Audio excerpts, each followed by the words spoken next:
Usile mara 3 kwa siku, siri inayoweza kuathiri muda wako wa kuishi. Kwa miongo mingi tumefundishwa kuwa kula mara 3 kwa siku ndio njia sahihi ya kuishi.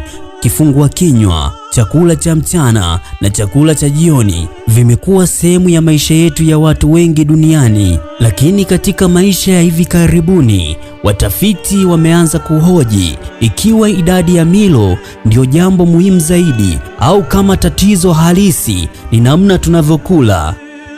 Je, kula mara 3 kwa siku kunaweza kuathiri afya yako? Au tatizo ni kwamba watu wengi hula ovyo ovyo bila kufikiria wanavyokula? Leo tunaangaza namna ya ukweli huu kwa undani. Tatizo si mara ngapi unakula, bali unakula nini. Watu wengi wanafikiria kwamba wakila mara 3 kwa siku tayari wanaishi maisha yenye afya, lakini ukweli ni kwamba unaweza kula mara 3 kwa siku na bado ukawa unaelekea kwenye magonjwa makubwa. Ikiwa kila mlo una mafuta mengi, chumvi nyingi, vyakula vya kusindika, vinywaji vyenye sukari nyingi, basi mwili wako unaendelea kuchoka kila siku. Mwili hauhesabu mara ngapi umekula pekee, pia uangalia ubora wa chakula unachokula.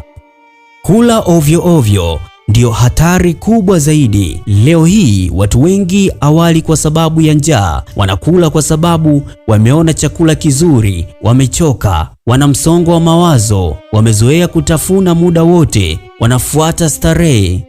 Matokeo yake ni kula bila mpangilio. Asubuhi chipsi, baadaye soda, mchana wali mwingi, jioni vitafunwa, usiku pizza au baga. Baada ya hapo juisi yenye sukari nyingi. Mwili unakuwa upati nafasi ya kupumzika. Mfumo wa mmeng'enyo unafanya kazi karibu saa 24.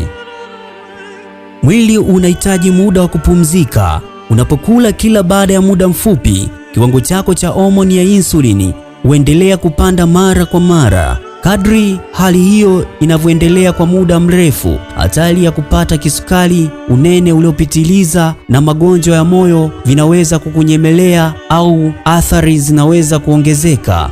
Ndio maana baadhi ya tafiti zinaonyesha kuwa watu wengine wanaweza kufaidika kwa kuacha muda wa kutosha katika milo, ingawa mfumo huo haufai kwa kila mtu. Kula kupita kiasi ni hatari. Tatizo lingine kubwa ni kula zaidi ya mahitaji ya mwili.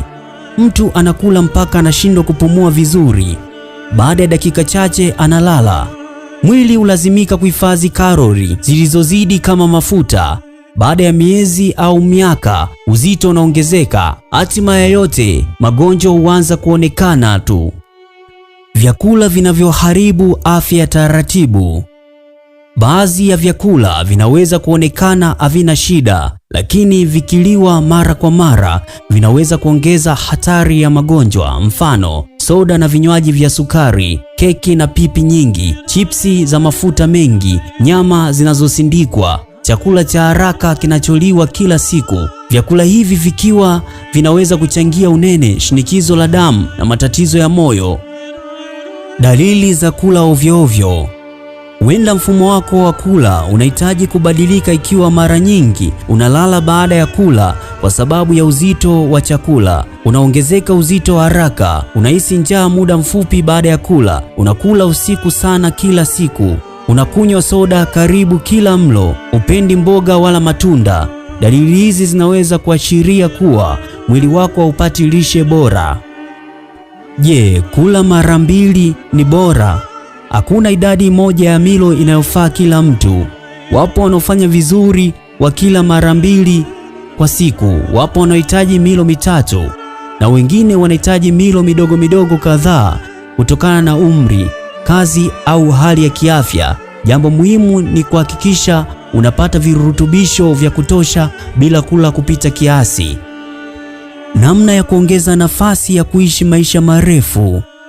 Badala ya kuhesabu mara ngapi unakula, zingatia haya. Kula mboga na matunda kila siku. Punguza sukari na vinywaji vyenye sukari. Punguza vyakula vya mafuta mengi. Kunywa maji ya kutosha. Fanya mazoezi mara kwa mara. Lala saa za kutosha. Epuka uvutaji wa sigara na matumizi makubwa ya pombe. Dhibiti msongo wa mawazo. Mambo haya yana ushahidi mkubwa zaidi wa kusaidia afya yako na kuishi muda mrefu kuliko kuhesabu tu idadi ya milo. Hitimisho. Kauli ya kwamba ukila mara 3 kwa siku utapunguza umri wa kuishi si kweli kwa kila mtu na haijathibitishwa moja kwa moja na wanasayansi. Hata hivyo, kula ovyo ovyo, kula kupita kiasi, kutokujali ubora wa chakula na kuishi bila mazoezi kunaweza kuongeza hatari ya magonjwa yanayoweza kufupisha maisha. Afya njema haijengwi na idadi ya milo pekee, bali na uchaguzi wa chakula, kiasi unachokula na mtindo mzima wa maisha. Ukiamua kula kwa kiasi, kuchagua vyakula vyenye virutubisho na kuacha tabia ya kula ovyo ovyo, utakuwa umechukua hatua muhimu kuelekea maisha marefu na yenye afya. Kama una rafiki yako ambaye anapenda kula ovyo ovyo, unaweza kushare hii makala ili apate kujifunza zaidi. Maana mara zote tunajitahidi kuwa bora zaidi ya jana. Asante. Usisahau kusubscribe, kucomment, kulike na kushare kwa wengine ili wapate kujifunza makala hii. Ni mimi Daudi Michael Mwaluko nikikuletea makala haya.